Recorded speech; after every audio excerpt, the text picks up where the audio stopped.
people. Sebastian here. I'm already a bit early because most of you are on time, others will be a bit later, so we're waiting for the others to join in. And then we will start the session. So around 9:05 we'll start the session, and then we'll talk about, all I have to give and maybe all you have to give back. We'll see about that. So hopefully a lot of people are joining in tonight. What you see is kind of, I made out of my living quarters a studio. It's definitely something else, it's like making a museum of your whole life. You will see two corners of my room, and later on, everything has a meaning. It was putting this all together was like really a museum experience or time travel to my life, from my childhood up to what I'm now and maybe what I'm becoming to, and it's all linked with the Netherlands. It's all linked with religion of the Netherlands. It's linked with where I was born. There's a bicycle standing in there. I have 5 bicycles. There's one standing in my room. I mean, I'm as Dutch as you can be, I think, in a lot of things.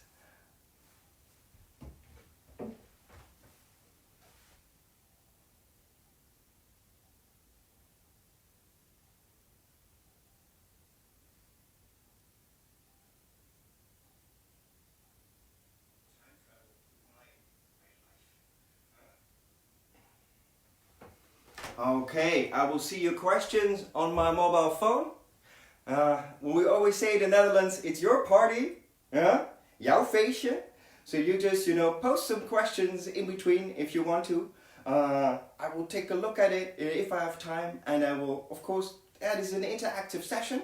The idea is, of course, that this is a product, where you totally dive into my personal life and all the connections my personal life has to Amsterdam and the Netherlands. This session is a trailer, a get to know.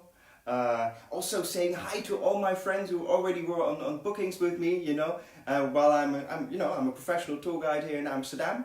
Usually I go walking, all that stuff all the time. So a lot of my friends who used to be guests are now friends, are also coming here. So I'm already, a high five to all those people.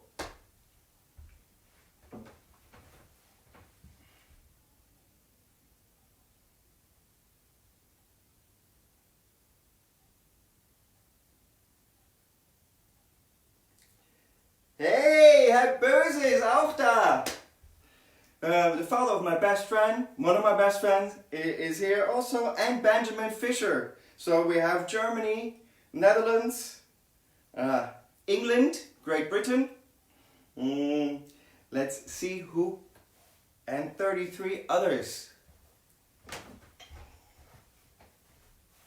This will all be given tonight in English. Because it's the most international language we have.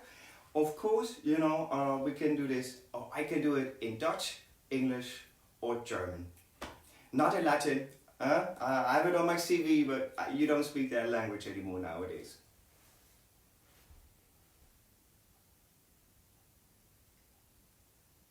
Hello, Amy.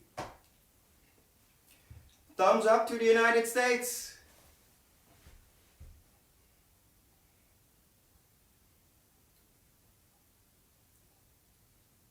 Hey, Italy also joined in. Wow, this is going from Venice. We are called, Amsterdam is oftenly called Venice of the North, you must know.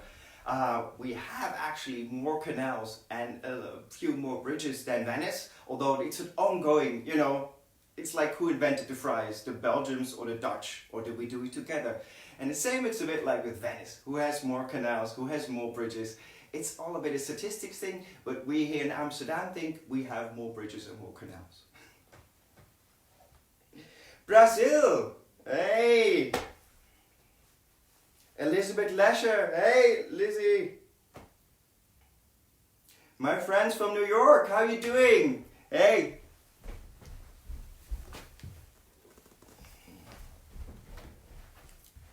Haven't forgot about you. Great, greets to Andrea too, eh?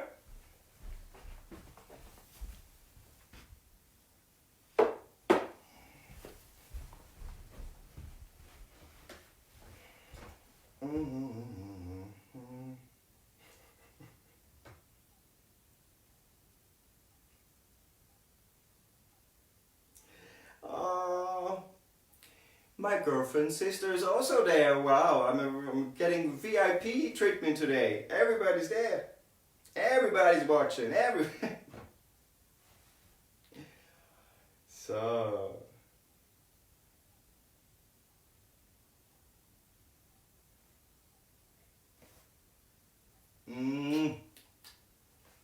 I'm getting a lot of kisses at the moment, so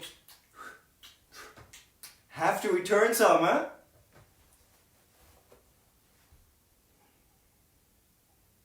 Sharif, my Egyptian homie, everything okay? Falcon smart? Did you buy that PlayStation already?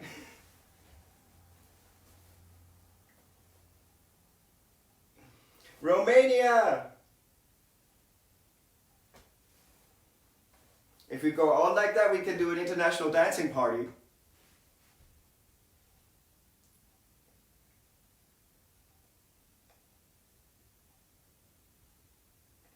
Okay. Guys, we're almost ready to roll.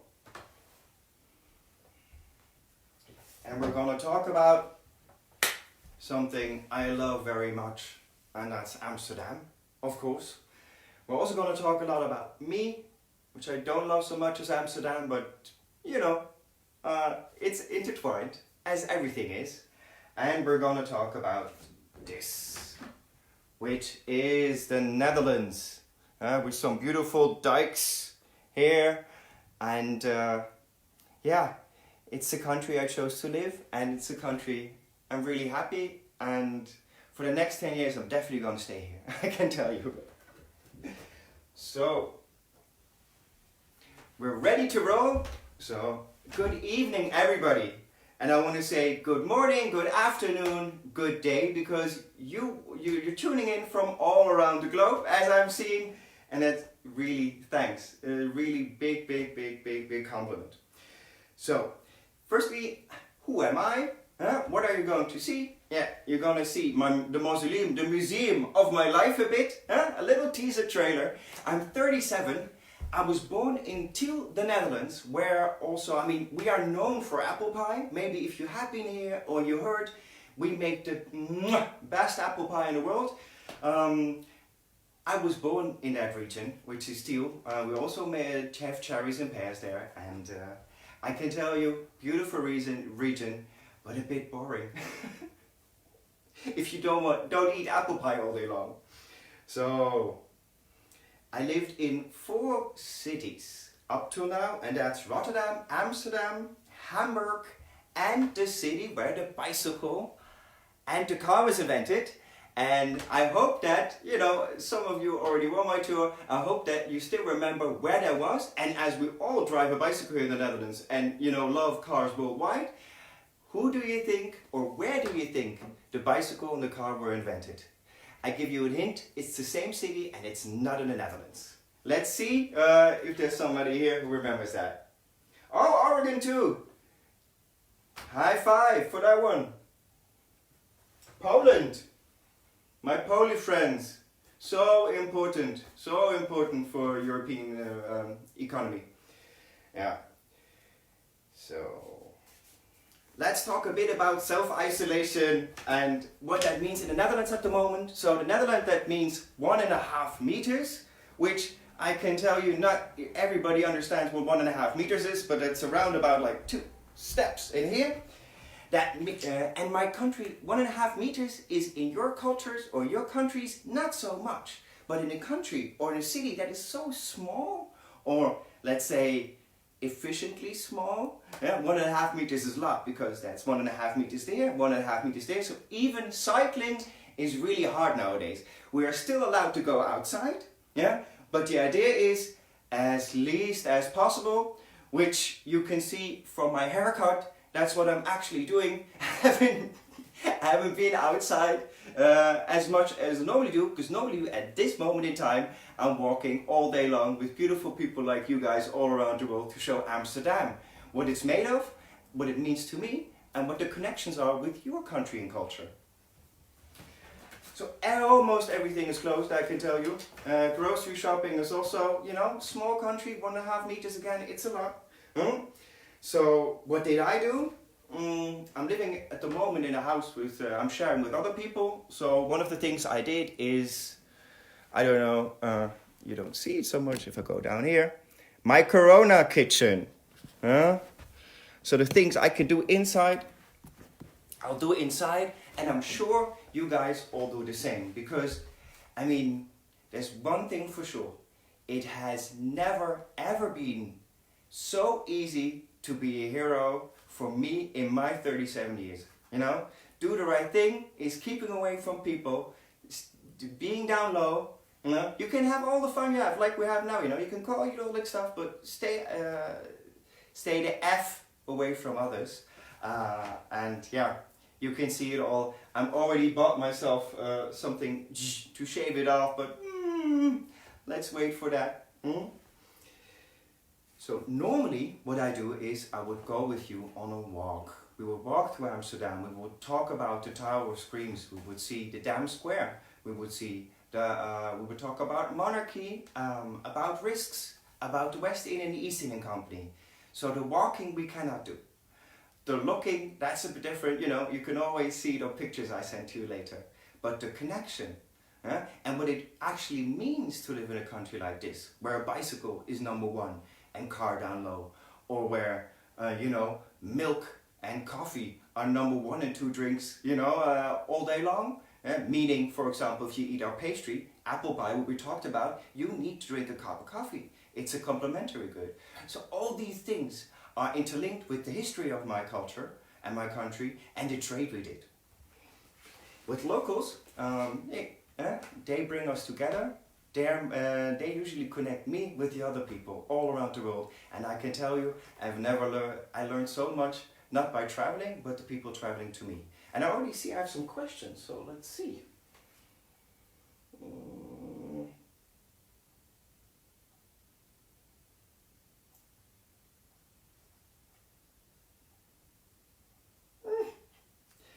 Thank you, Egle. Nice that you're there too. And Mr. Jody Maranza says we have the time wrong. It shows in Canada it's supposed to take place in 6 hours from now. Thanks for being awake then. Lucky me, lucky me, lucky me. So why but Locals Live? Actually pretty easy. We're doing this. And later on we're also going to turn to the other side of the room.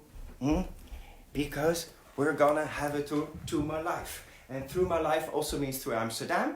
And yeah, you will see from the stuff I have around me, everything has a meaning, and I can explain a lot with that. But let's start with some basics of the Amsterdam culture, of the Netherlands, of the culture we have here. And for that we will talk about Monarchy, West Indian Company, East Indian Company. Ooh.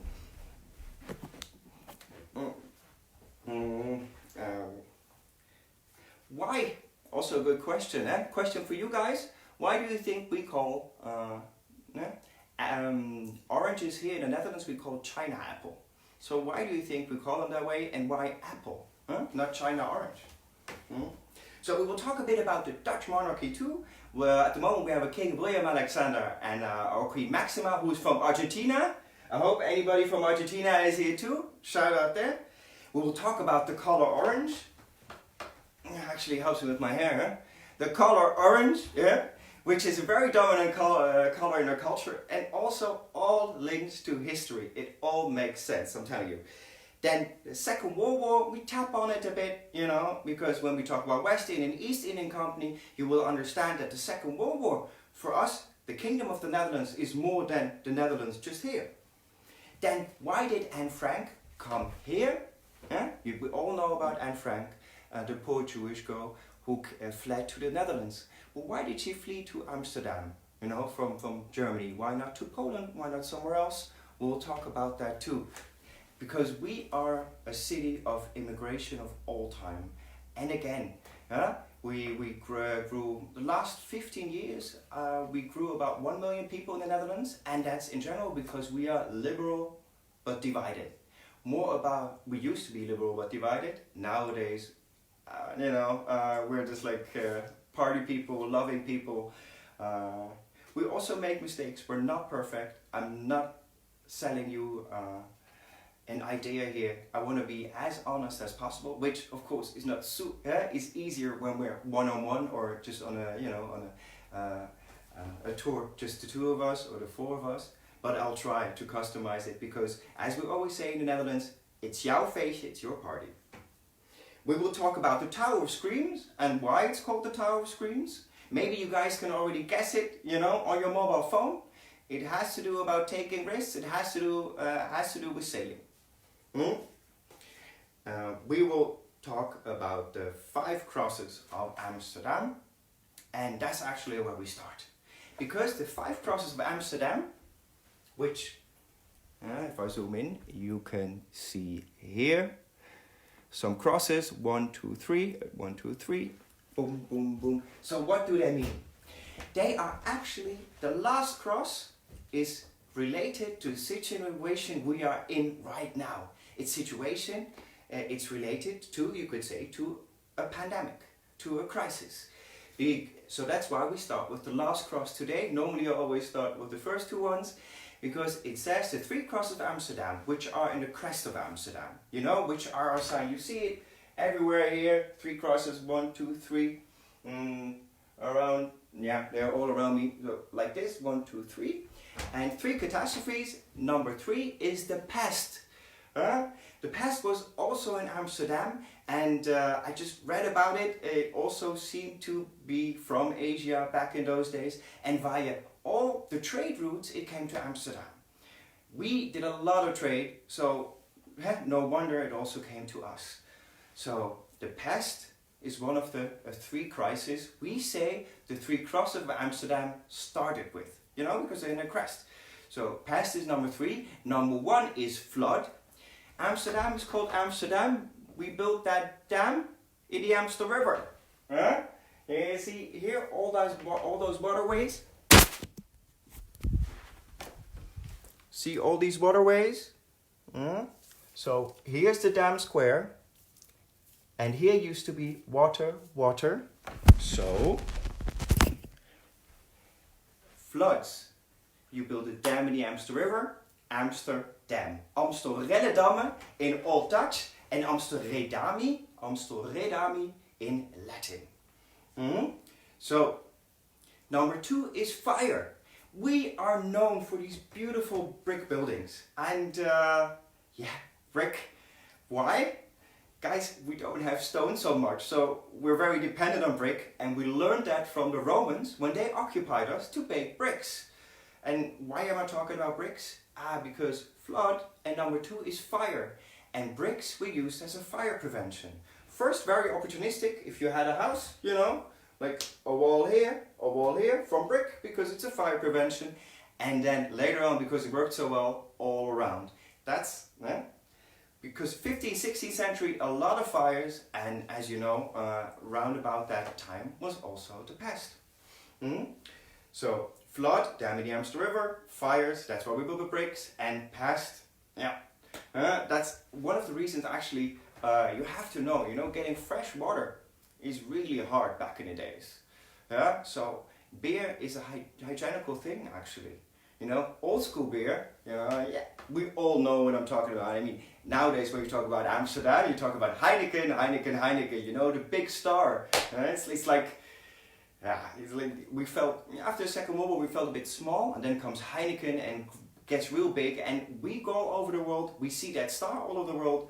It's very a Dutch pride thing.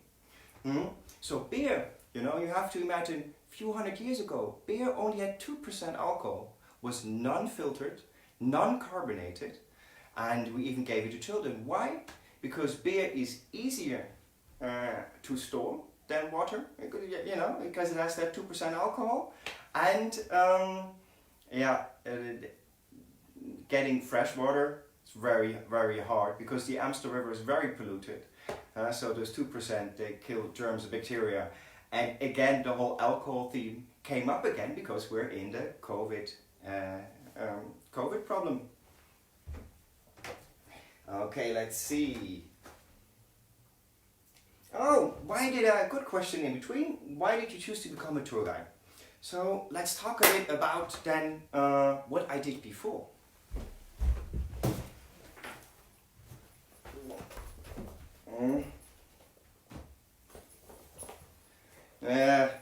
Guys in the office always ask, why do you have such a great apron? And why do you have a knife? So I used to be in the import-export of South American beef. I have a degree in history, a degree in business, and I just kind of slipped in. Why? Because the Netherlands is a place of trade. We invented the stock market, we invented East Indian, West Indian Company. We'll come back to that soon. But we are trade. You could say we're the first multinational trading corporation ever, if you see the Netherlands as a company. And although I love what I did and it was fun, it was not really good for the world. You know, I love Argentina, but getting containers full of meat from Argentina to here, I mean, it was really good for those really nice cows who live in the pampas and are grazing, but it's bad for the environment. So I was looking for something else, and history was always one of my passions. When I grew up, my grandma, told me all these stories about Indonesia, where she grew up. Indonesia will also come back to that, because you see all that stuff. This is already, and it's my passion. And then I was, working translations, working in meat, and then suddenly, this ad pops up. You want to be tour guide? And I thought, like, okay, I have the background, let's try it. And I first thought, like, I only do it in the weekends, and it was so much fun that I did it full time. And people like with locals, Connect platform, it makes it easy to connect or to get your first customers in. And then the only thing you have to do is prove yourself. And then later on the ratings do the rest for you. Okay.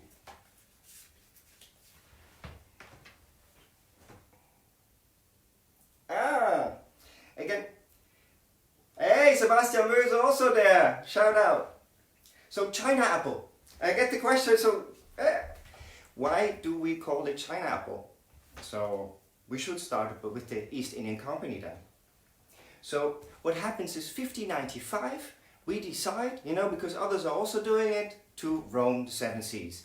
And what we first do is we, Cape Good, South Africa to Japan. We roam there, we come back. And we think like, wow, fantastic. All those cool things to get from China. Because nowadays we want our electronics from China. Back then we wanted silk, herbs and spices and weapons and other stuff from China. So we do that. So there's the ship going there, coming back in Amsterdam. And back then, really important, we are not a monarchy, we are a republic. Republic of 7 parts. That's why Holland is so well known, because in Holland we then invent in Amsterdam the stock market. Because we need money, we need funds for a big fleet. And so Cape Good, South Africa to Japan, we created United East Indian Company, and that also gives us then the China apple. Why? So you must know, apples in China are green. Oh no, sorry, oranges in China are green. When they came to Europe and other places, they turned orange, and it has all to do with the soil and the temperatures. So sinaasappel is the Dutch word, for orange. And sinaas is an old word for China. Appel is apple, so China apple. Why?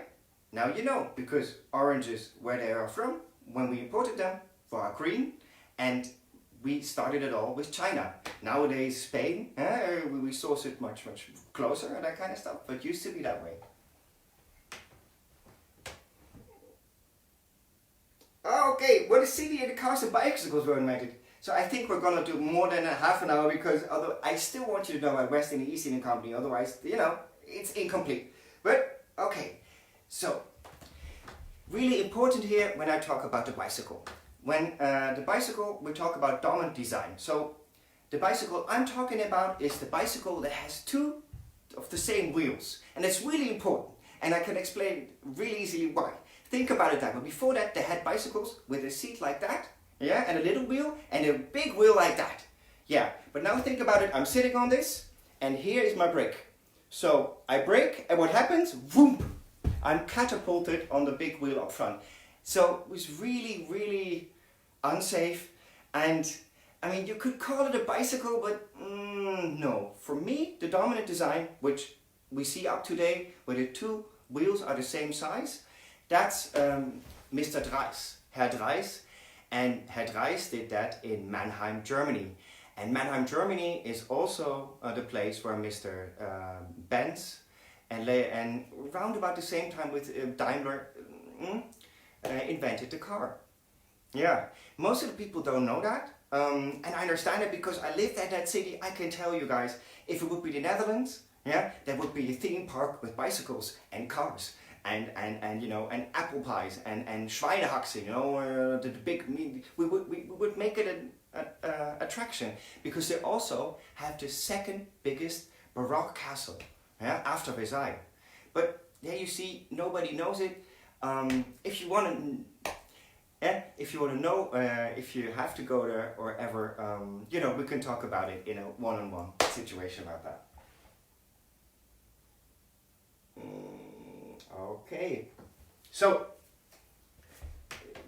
do all your questions. I just go on now because he's in a company, so you have to know. When you see all that stuff here in my room, yeah, Asiatica, an Asian art, you could say. This has a reason, and the reason is my grandmother. So Indonesia had the Kingdom of the Netherlands. Yeah, nowadays if we think about the Netherlands, we only think, or most people think, about Amsterdam, about tulips, you know, about, yeah, only about this part. But the Kingdom of the Netherlands is much, much more. Indonesia not anymore. So Indonesia started freeing itself from us from 1945 on. But I can tell you the link is still very, very much there. So historically, for example, so my grandma grew up there. She had to go to secondary school in the Netherlands, meaning that her parents and a younger sister were staying there. So they lived through Japanese concentration camp. So in my family, and my Dutch side of the family, it was not so much against Nazi Germany and all that kind of stuff. But with my grandma, I can tell you, it was an unwritten rule for years. No Japanese cars. So you can understand the moment I brought a Japanese friend there. I first called, you know, made sure of all of that because, yeah, the same kind of the grudge the Chinese have towards the Japanese, some Dutch also have towards the Japanese, because the Kingdom of the Netherlands before the Second World War, yeah, is Indonesia, is this part. And on the other side of the globe, very close to Venezuela, next to French Guiana, we have Suriname. And there's a reason why up to this day, this is a very new, you know, article. We say we are Suriname aan de Amstel. So Amstel, the Amstel River, and we say we're Suriname at the Amstel. Everybody wants to be that, of course, because Surinamese people are super cool, have fantastic food culture, and they give us that swagger, you know, which we white people normally don't have. So, West Indian Company also means, let's come to something, it will take longer, but just stay in as long as you. West Indian Company means the following. New York, the first name of New York was New Amsterdam. How come? Yeah, so there's a York in Great Britain, that's why there's a New York, and there's an Amsterdam in the Netherlands, and that's why the first name of New York was New Amsterdam. So a lot of people know about the Hudson River, yeah, and they say, oh, that was a British explorer, Henry Hudson, which is totally true. But who paid for that expedition? It was us, it was the Dutch, because what did we want? We wanted this. A map. We wanted a map, you know, because back in those days you have to think like Ships, fleets, military, all that kind, fortresses. Well, yeah, you build fortress walls and all that kind of stuff. So to give you an idea, it's loosely related. Yeah. So the red light district for us is de Wallen. Yeah. And maybe you know Wall Street, Wallstraat. It's also connected. And they have a Harlem there because we have a Harlem here. Yeah. So Mr. Hudson comes back. The office where we decide where to put New Amsterdam is still here. We still have that building. Bizarre, huh? It's just this is like a little treasure gem there, the whole city. And so what happens is later on we swap it. Yeah, we swap New Amsterdam with the British. If you ask me, it was a bit a coerced deal, but not everybody would agree with me on that. And later on, when the United States want to free themselves from the British, where do they come? They come here and they go to France. So a lot of people don't know it, but the French and the Dutch, they funded United States independence in a way, because after, which is very impressive, huh? Back in those days, after the United States kicked our friends, the Britons out, yeah, of course they were broke because it was so costly. And we did a lot of that. So the John Adams Institute is which is the first vice president, second president of the United States. But I think more importantly, he was ambassador to the Netherlands. But he came here, and it's him whom we gave a lot of money so that the United States could be independent. So I'm gonna sit down a bit, because half an hour is over, but we're gonna do longer. My mom already warned me about that. You always talk too much, boy. So, any new questions? Oh, best wishes from Rome. Roma amor. Andrea's watching. Oh, another friend. Thanks. So, West Indian Company also means the following. So we traded a lot of stuff. What did we trade? Maybe you know Peter Stuyvesant. He's the first governor, one of the first governors of New York, and he's a Dutch tobacco trader. So in Europe, we know Peter Stuyvesant, from cigarettes. And in New York, they know him because he used to be one of the governors. And coffee shops are called coffee shops, you could say, also West Indian Company. So West Indian Company, heritage is trade, is what? I'll get something. So, cacao. Yeah, we're not so known for it. Yeah, the Belgium and the Swiss are much better known for it. But we trade it a lot and we're great with it. But our chocolate is made for coffee. A complimentary good, eh? Then number 2, which is totally not cool nowadays anymore, but or lesser, but back in the days, goatvaart. Tobacco. I can tell you guys, this Douwe Egberts, if you nowadays ask for that company, everybody in the Netherlands will say coffee. Yeah, because it was the same trade route, of course, coffee and tobacco. Spices and herbs we also got from there. Sugarcane sugar, so if you ask me, in a real stroopwafel, which is a delicacy in the Netherlands, there has to be sugarcane sugar. Sorry, slave trade. We did that. So the 16th to 17th century, 17th to 18th century, we did a lot of slave trade.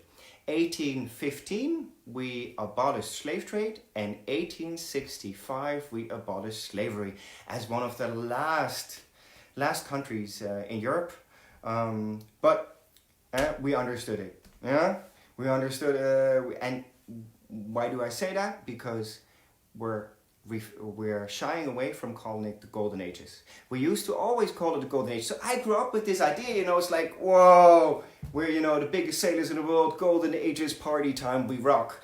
And nowadays we say, there's a lot of good, but there's also a lot of bad for slave trade. So Rijksmuseum is still calling it the Golden Ages of art.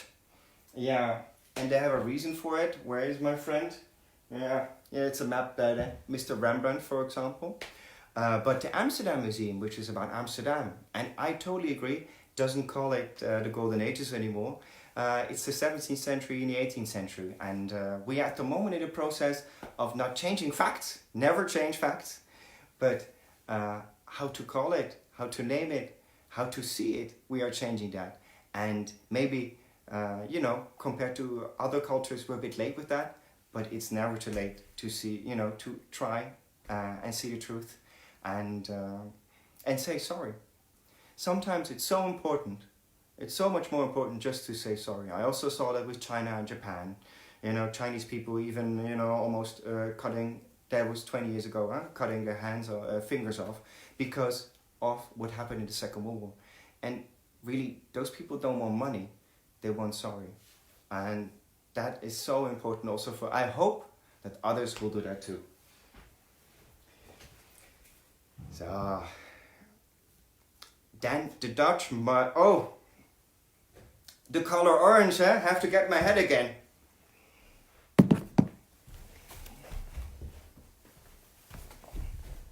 So, we cannot get through all the topics I had up for today. And I'm telling you, when we do the one-on-one, so much more to see. I want to show you so much more, and I will. But for now, let's talk about the color orange. So why the color orange? So you guys maybe didn't know about our monarchy, but you all know orange carrots. Sebastian with the orange again. Yeah, you know why are they orange? Because so our king used to inherit a piece of land in Europe. And for that, he had to also incorporate orange in his name. Willem van Oranje Nassau. Yeah? And that is the reason why the farmers of the Netherlands, to show support to him, created a carrot that is orange. You have to know carrots are as pale, for example, as pale as me. Yeah? Or there are little you have purple carrots, or you have pastinaak, which is a little bit different form. But we created the orange carrot, the farmers of the Netherlands, for our king. And that's why there are orange carrots, that's why we have orange jerseys, and that's why when you come here on King's Day, which I will probably have inside this year, my best friends in Germany always ask me, when is King's Day, can I come? That's why King's Day this year normally is always, we are totally in orange. Everything is orange because of that. It's a tradition and it's fun, and we love the color.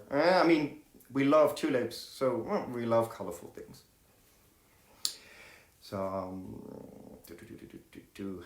okay. So I can make a choice between two topics, and I'm choosing for why did Anne Frank come to Amsterdam?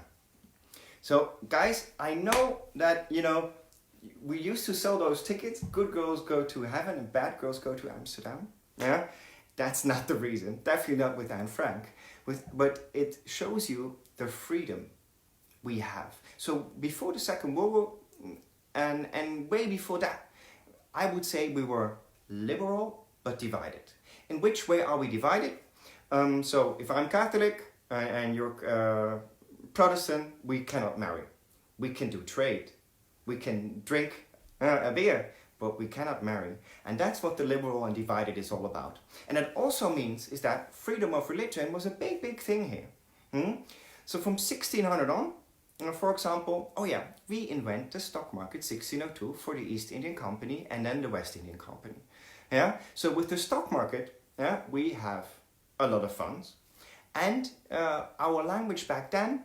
I know I sometimes I shouldn't say it out too loud, but it's just the truth. I also learned it with my best friend Basti, who studied German. Actually, is that old German and old Dutch, the languages are very similar. Yeah, because they have the same root. But the more we trade with all of the world, and the more they do what they do, our languages, changed. But there's definitely that link. That means also 1600, the Dutch and the Dutch and the German language were very intertwined. So if you are Anne Frank and you're a Jewish girl, later on, when Adolf Hitler terrorizes the whole of Europe, you want to flee to a country that's liberal with confessions. And now, but also, you must know one of the nicknames of Amsterdam is Mokum. From, I cannot pronounce it. Maybe there's somebody who can tell me about that. Oh, King's Day is the 30th of April. Oh no, 28th now. It used to be 30th, now it's 28th of April.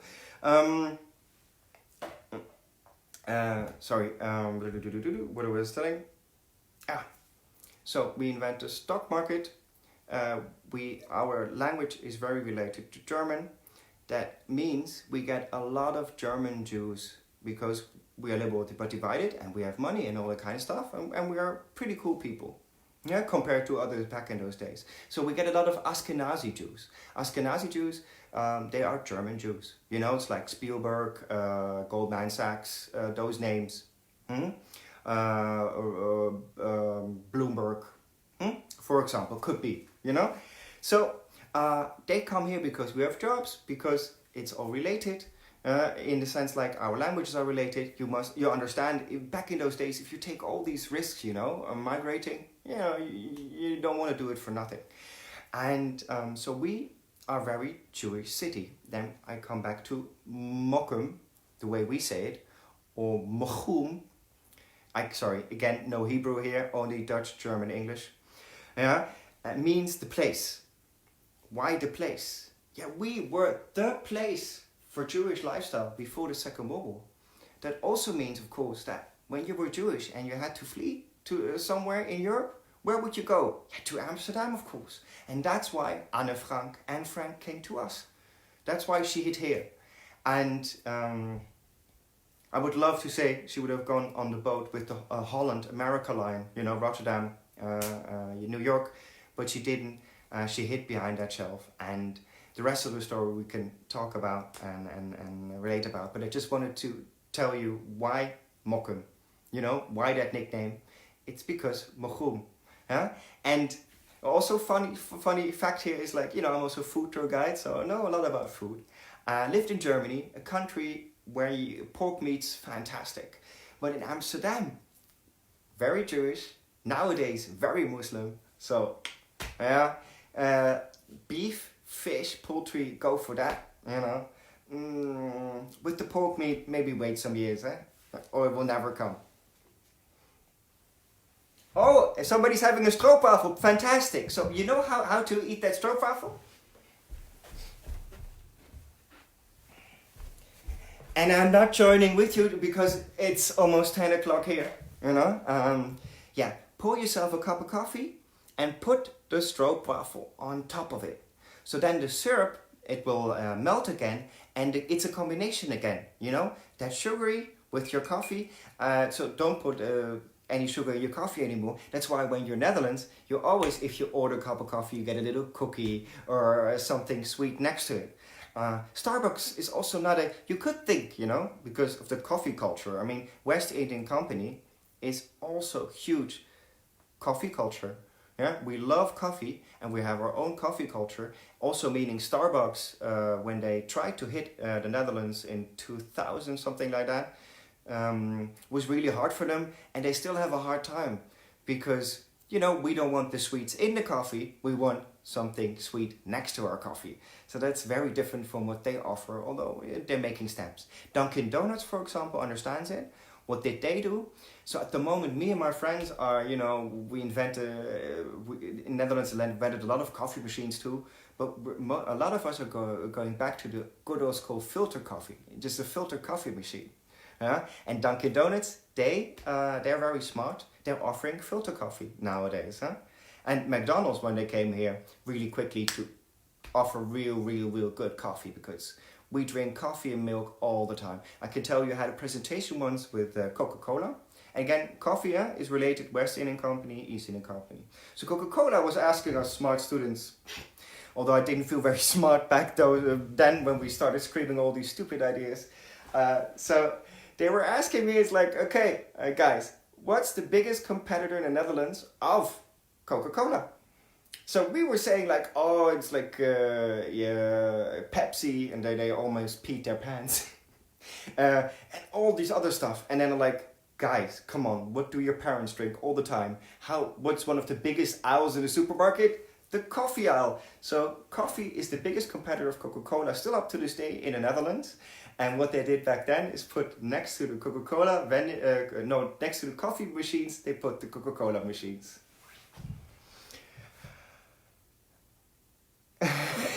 Okay, I will not mention coffee and in the same sentence anymore. I'm seeing already. Okay, so let's see. I'm using the end of the session to answer some questions. Of course, pretty clear. You can book me, and it's your party. So if you write me a message, we can think about some topics you might find interested.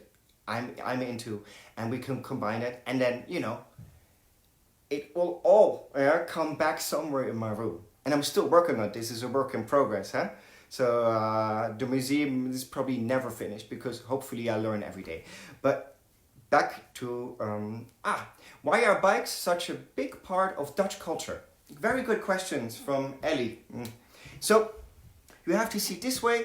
It's the same like, what I told in the beginning with all the corona thing, 1.5 meters. So my country or my city is made for small boats. If you see this, can we see the, yeah, perfect. See, so this is the old center. Yeah, and we had a fortress wall around here. And it all started with a fortress wall around here. That's why it's all also round. Everything is round. It's fortress wall, a round wall you can defend very easily. So it used to have many, many, many more canals. For example, the Wijzelgracht. This is a really broad street nowadays. It used to be a canal, yeah, because we had many, many canals. Because small boats were number one. Not cars, not anything else. Go back in time. And we're back. So, and now think about that. You're a very small, concise city. You have to build up because fortress walls and all that kind of stuff. You don't pull down a wall before you don't have anything new, and it's really and who pays for that? So small boats become small, bicycles. We just love the bicycle, and we're very economic people. So bicycle is not very expensive. Parking here is very complicated, very expensive, and that's why I actually had a map here too. When we go back, you probably think if you see that, it's like, why is that dude, having a map on the wall about park and ride in Amsterdam? Because that, is supposed to show you how impossible or how hard it is to have a car. Having a car in Amsterdam. Yeah, that's why we have all these park and rides where you go outside and then either you take the bicycle inside or you take public transport and then take a bicycle or walk. But that's one of the reasons, and there are many. I mean, there are always multiple reasons for something. Yeah, sometimes it's really by chance. Sometimes it's meant to be, and sometimes some things you never think about and are so ridiculous when you find out why the things are the way they are. Also, I studied business. Where you think if you don't get history lessons in business, you wouldn't understand the logic of a lot of things. And happily, we had those. Okay.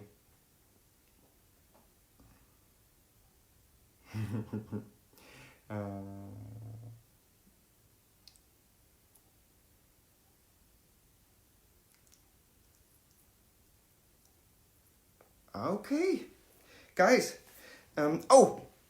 One last thing, because otherwise you probably cannot dream and think like Tower of Screams. Tower of Screams. Why was he talking about Tower of Screams?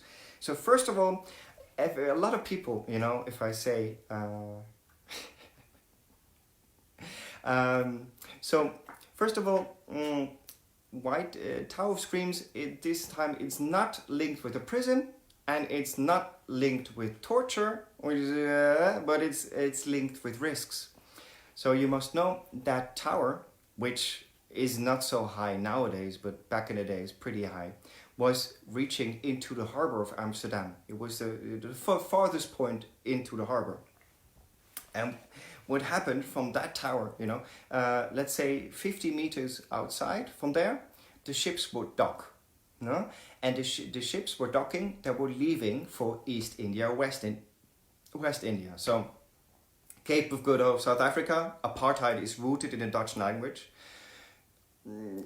Yeah, sorry, but talk about that another time. So, Cape of Good Hope, South Africa to Japan, that's the United East Indian Company. Yeah? And Cape of Good Hope, South Africa to America, the West Indian Company. And these people who were leaving for the American continent or Japan, China, Indonesia, they were gone for a long, long time, man. I mean, it's at least for a year you're gone. Then back in 1600, a year, that's a big, big part of your life. I mean, your life expectancy is what? 50s? 50, when you turn 60, you're very old in those days. And so Tower screams. So the women, the children, the girls would stand up that tower and scream and do goodbye. Because the guys were leaving and you don't know, is he coming back? Is he going astray? If he comes back, is he sick? You just don't know. And you won't see him for years. So yes, that's why they screamed, because they screamed goodbye. And when you're on that tower, if we ever come, do the route walking, you and I, they put on their Tower of Tears, but that's wrong. It's a Tower of Screams, but a lot of tears, yeah. I see it there on the sides. A lot of tears were flowing back in those days. But guys, last but not least, I want to come back, which is really important to me and really, it's close to my heart. So it has never been so easy during my lifetime being a hero by doing absolutely almost nothing, meaning staying at home. So guys, stay at home. You can socialize with me as much as you want. You can call your friends, write mails, write letters, clean up your stuff, and maybe do the same as I do. Because it was really, making a museum of my life. It's really like looking into the mirror and taking a really, really deep look into it. I found a letter of myself, not to my older self, but about an art piece I made. Wow. Whew. I hope I turned out to be as that young boy wanted me to be, but I think I'm on a good way. And I hope that we'll see each other next summer walking here. And during this period, I think 20 years ago it would have been so hard. But nowadays we can just call. You can see my eyes. You can see my stuff. You can dance with me, scream with me, have fun with me. That's all possible. So sometimes when I get a bit in an itch, because I cannot go outside because my hair is like, I'm looking like John Lennon. I would wish. I always think like Sebastian 20 years ago. Only the telephone. And now so many possibilities. I can even rent out movies and that kind of stuff. So hope to see you guys. I hope I didn't bore you. Hope you liked it a bit. If you have any questions, post them. Maybe I have time. And I hope you have questions, because that means that I triggered something with you. We're all linked, we're all related. And especially in times like these, with the past, the Black Death, and now again, together we can manage. And I really truly believe in that. And that's also one of the reasons why I've become a tour guide. Thanks very much for everything. And also thanks for giving me an outlet to talk, because I haven't talked for ages. Being in solitary, Thanks again for everything, and hope to see you soon. Really, really soon. Goodbye.